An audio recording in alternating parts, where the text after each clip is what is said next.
Bueno, muy buenos días, muchas gracias por la invitación a participar en este importante foro. Hoy día voy a tratar de resumir brevemente un caso de negocio, cómo hemos aplicado la jerarquía de mitigación ambiental en el desarrollo de uno de los componentes de nuestro proyecto, de lo que es el gasoducto de Perú LNG. Primero, ¿qué es Perú LNG? Es una empresa peruana que está constituida desde el 2003 y es formada por Handoil de Estados Unidos, SK de Corea, Shell y Marubeni de Japón. Nuestro negocio es el LNG. ¿Qué es el LNG? Es el gas natural, simplemente que está tan frío, a menos 163 grados centígrados, que de un estado gaseoso pasa a un estado líquido a presión atmosférica. Eso permite reducir el volumen del gas 600 veces. Cuando se reduce 600 veces, entonces es factible poder despacharlo en unos buques especialmente acondicionados, unos buques metaneros, y llevarlo a los mercados internacionales. Pero el LNG es básicamente simplemente gas natural a una temperatura de menos 163 grados centígrados. Nuestro proyecto, no sé si logran ver el puntero, nosotros nos conectamos en el Chiquintirca, que es el límite entre Ayacucho y Cusco, con el gasoducto existente de TGP que trae gas desde Cabecera. Desde este punto, desde Chiquintirca, nosotros tenemos un gasoducto exclusivo de 408 kilómetros, 34 pulgadas, que lleva el gas hasta la costa. En la costa tenemos una planta donde básicamente lo único que se hace es enfriar el gas hasta volverlo líquido. Esta planta está en el 163 de la Panamericana Sur. Hoy día voy a hablar del gasoducto como un caso específico en el cual podemos mostrar cómo se han prevenido los impactos ambientales a través de una planificación estratégica. Vamos a hablar de cómo ha sido el trabajo en lo que ha sido el gasoducto de Perú LNG. Ustedes conocen que la topografía, la geografía del Perú es realmente compleja. Es algo muy complejo, pero a la vez te presenta una oportunidad increíble. Con una planificación adecuada, se puede definir un trazo de un ducto para minimizar impactos. Y bueno, hay que tratar de balancear los costos que significa evitar las zonas sensibles versus los costos que significa la construcción del mismo. Voy a explicarlo en detalle más adelante. Para lograr evitar impactos, básicamente lo que nosotros hemos hecho, hemos desarrollado un plan de acción de la biodiversidad, o PAP, que básicamente lo que trata de hacer es un modelo, una guía de cómo seguir paso a paso una jerarquía de mitigación. Este plan de acción de la biodiversidad está basado en 5 pilares estratégicos. Estos 5 pilares estratégicos, cada uno ha sido importante en una fase determinada del proyecto. El slide que ustedes ven aquí es, probablemente algunos de ustedes lo conocen, lo desarrolló Bebop y de alguna manera muestra lo siguiente. Cuando uno desarrolla un proyecto, cualquier acción humana, evidentemente la situación es la que está indicada en amarillo. Es un impacto obviamente negativo el que causa la acción del hombre. El estar aquí reunidos estamos generando un determinado impacto, estamos consumiendo recursos, etcétera, etcétera. Bueno, en el caso de un proyecto, obviamente ese impacto negativo hay que determinarlo. Y la jerarquía de mitigación es una forma secuencial de desarrollar, primero, el componente de evitar. Se puede hacer mucho utilizando mejores tecnologías, en el caso de un gasoducto mejorando por dónde va a cruzar ese ducto, en fin, varios esfuerzos se pueden hacer para reducir el impacto, evitarlo, perdón. Después, una vez que hice lo posible por evitarlo, lo siguiente en la jerarquía de mitigación es la minimización de ese impacto. Está bien, vamos a generar un impacto, pero la ingeniería hoy en día nos permite introducir ciertas técnicas para ese impacto, manejarlo adecuadamente y reducirlo. Una vez hemos aplicado esa ingeniería, todavía tenemos espacio para lo que es la restauración. Con la restauración yo debería tratar de volver a la condición natural. Evidentemente eso no siempre es posible, por lo cual queda en todos los proyectos un impacto residual. Y ese impacto residual lo que hay que hacer es un offset o acciones adicionales de conservación con el objetivo de no generar una pérdida, de en términos ambientales de alguna manera restaurar ese equilibrio que un proyecto va a causar en el medio ambiente.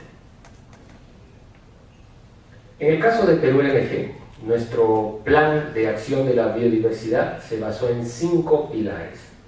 Obviamente la política es el primero, segundo, mucho de planeamiento, después ya la gestión misma de cómo manejar esos impactos, monitorear esos impactos para ver que nuestras acciones sean adecuadas y por ende entonces de alguna manera se logre minimizar o restaurar. Y finalmente tenemos un componente de inversión ambiental. Haciendo el paralelismo entre los pilares y la jerarquía de mitigación, y lo vamos a explicar más adelante, desde la política hasta la inversión ambiental hemos pasado por lo que es evitar, mitigar, restaurar y finalmente, bueno, qué difícil, tratar de dar una contribución hacia el medio ambiente para tener un efecto positivo. El primer pilar, todo tiene que partir desde una política y la alta dirección de cualquier compañía, de cualquier emprendimiento, tiene que estar muy comprometido con esta política. Nosotros, nuestra guía fue las guías para el planeamiento de acciones para la biodiversidad en proyectos de hidrocarburos de IPIECA. Está disponible en la web. Esto es algo que en su momento fue muy novedoso, incluso salió antes de los estándares y las guías de desempeño del Banco Mundial. Y obviamente en base a esto definimos una política que adoptaba obviamente las normas ambientales y todo el marco regulatorio del Perú. Los estándares del banco en ese momento estaban vigentes, los estándares del IFC del 2006, hoy día en el 2012 se han renovado estos estándares. Las guías generales de salud, seguridad, medio ambiente que tiene el Banco Mundial, el IFC, para los proyectos de hidrocarburos y de LNG. Hay una serie de directivas ambientales y salvaguardas del Banco Interamericano de Desarrollo y obviamente nuestra propia política de sostenibilidad del Perú LNG. ¿Qué es una política? Es un enunciado, pero es una declaración de parte donde uno, la empresa en este caso, dice yo voy a desarrollar el proyecto aplicando la jerarquía de mitigación. Te viene quizás la fase más importante de todas y es el planeamiento. Cada dólar que se invierte en el planeamiento, nosotros lo hemos vivido y lo hemos evidenciado, finalmente te ahorran muchos dólares después en la construcción y en la operación. Una adecuada planificación estratégica desde el punto de vista de la gestión ambiental te va a ahorrar impactos. Y si te ahorra impactos, te va a ahorrar conflictos. Y si te ahorra conflictos, te va a permitir construir, te va a permitir cumplir con tus cronogramas, te va a permitir cumplir con tus presupuestos y finalmente te va a permitir generar una relación adecuada con todos sus stakeholders. Nosotros atravesamos 35 comunidades de la sierra y tenemos, además llegamos a la costa y llegamos finalmente a Trechincha y Cañete, pasando por Ica. Entonces realmente es un proyecto muy expuesto. Encima, en el caso de un gasoducto, no somos dueños del territorio, simplemente tenemos un derecho de paso, lo que se llama en ductos un derecho de vía. Por lo tanto, la planificación era nuestra primera línea de defensa ante posibles impactos ambientales. Y esa planificación, obviamente, basa o trata de definir cuál va a ser esa ruta del gasoducto aplicando la jerarquía de mitigación. Y para definir por dónde pasar el ducto tienen que haber consideraciones técnicas, evidentemente son las primeras. En un mundo de ingeniería, la geología, por ejemplo, la geotecnia para la estabilidad de un gasoducto es realmente importante. Pero también atravesamos áreas pobladas, tiene que haber un criterio de densidad poblacional, reducción de cruces de ríos, por ejemplo, algo realmente crítico y costoso. Evitar cuerpos de agua, evitar bofedales, estamos saliendo prácticamente de la ceja de selva y cruzamos los Andes. De hecho, tenemos el récord Guinness al gasoducto más alto del mundo. Bueno, tienen que haber todas las consideraciones socioambientales, es decir, requerimiento de cada uno de los posesionarios. proximidad de asentamientos, áreas ecológicas sensibles. Bueno, y también nuestro país es altamente rico en todo lo que es patrimonio cultural. Entonces, imagínense excavar un ducto de 408 kilómetros, realmente hay que ser muy cauteloso en cómo hacer esta planificación para tomar estas consideraciones en cuenta. Nuevamente, insistiendo en la fase de planeamiento estratégico, estamos hablando de ahí, lo que se hace es un estudio de impacto ambiental. Y el estudio de impacto ambiental recoge precisamente estas diferentes alternativas y en base a eso escoge la ruta de menor afectación a todo lo que habíamos mencionado anteriormente. Y se define estudiar un corredor entre 3 y 7 kilómetros. ¿Para qué? Para poder realmente incluir un concepto absolutamente muy interesante en la gestión ambiental, que es el enfoque de cuencas. Si yo estoy trabajando en la parte de aguas arriba, sí me interesa saber cuál va a ser la afectación de mi proyecto aguas abajo. Nuevamente, si estoy hablando, por ejemplo, del cruce de un curso de agua, de un río, si no manejo bien lo que estoy haciendo aguas arriba, seguramente la población que utiliza agua de ese río aguas abajo va a tener algún reclamo contra mi empresa, contra mi proyecto, y por lo tanto puedo tener eventualmente un conflicto ambiental. Lo interesante de esto es que quien realmente sabe qué es lo que hay en el territorio, cuáles son esos recursos naturales y qué es lo que vale para ellos, es la gente que está en las comunidades. Por eso, el socializar los estudios de impacto ambiental también es una herramienta preventiva de conflictos, una herramienta muy interesante que te permite primero capturar mucha información y segundo también dar mucha información y resolver inmediatamente y manejar adecuadamente una serie de expectativas de la gente. En planeamiento seguimos con estudios más detallados.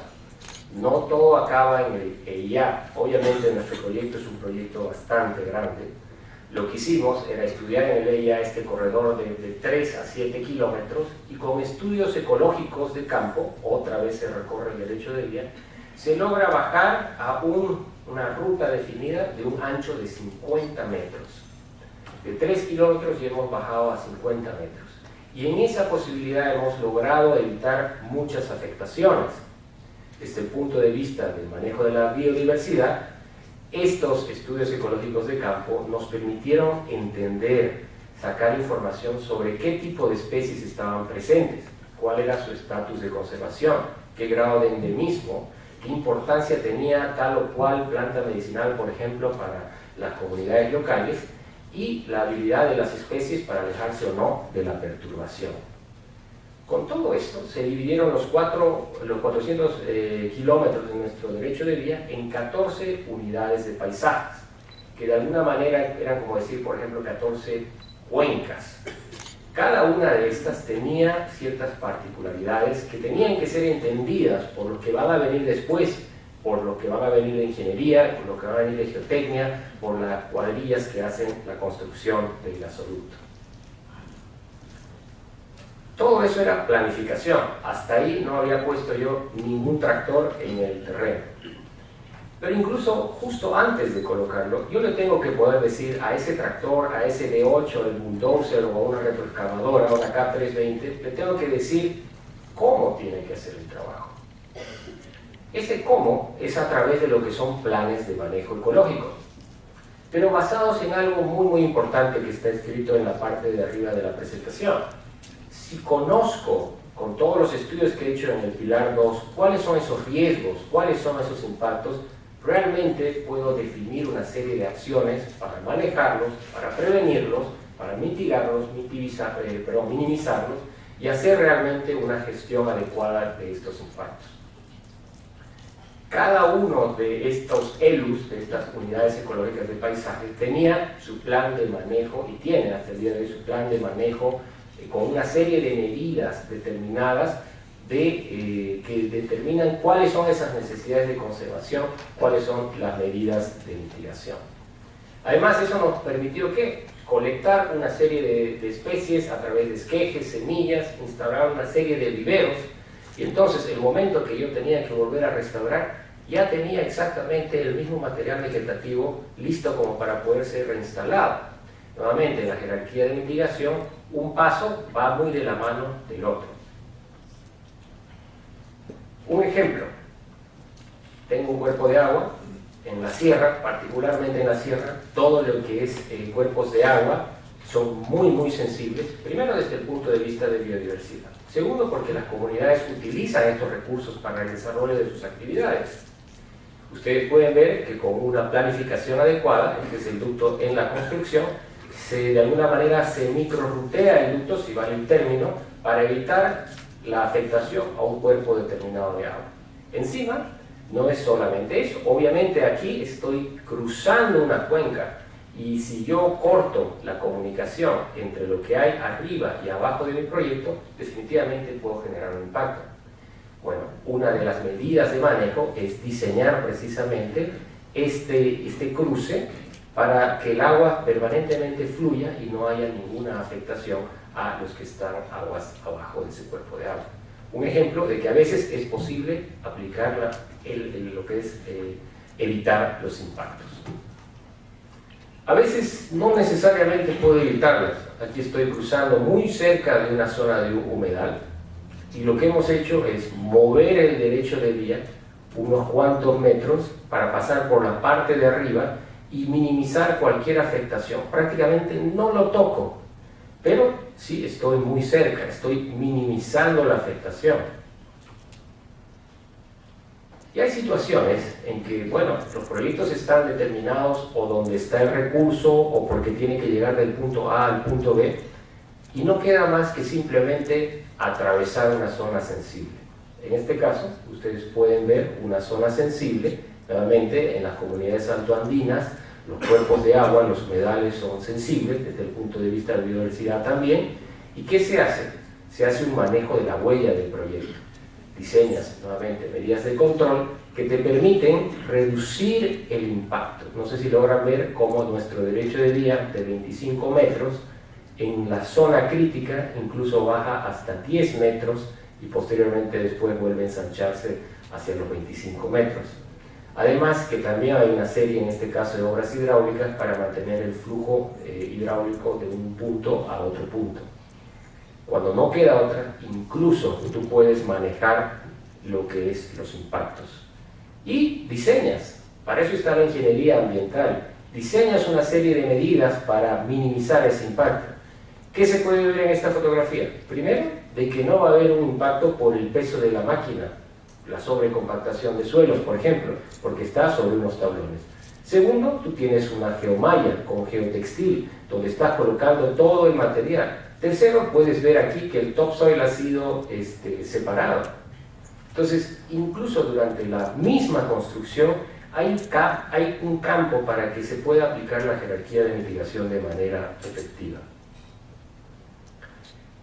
Bueno, una vez que termina la construcción, termina la afectación, lo que nos queda es pasar al siguiente elemento de la jerarquía de mitigación, que es la restauración.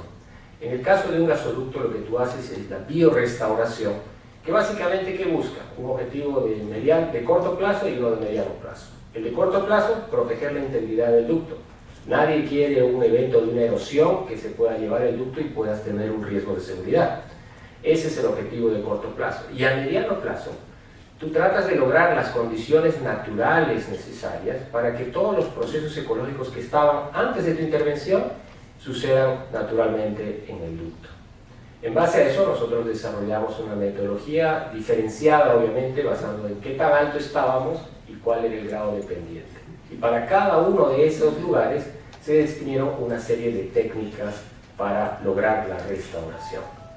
Por ejemplo, una serie de sembrado con unas semillas o la aplicación de roca fosfórica o abonos para poner los nutrientes disponibles para la vegetación, o incluso en lugares de mucha pendiente la colocación de mantas para evitar mantas de yute para evitar precisamente la erosión y fomentar el rápido crecimiento de la vegetación.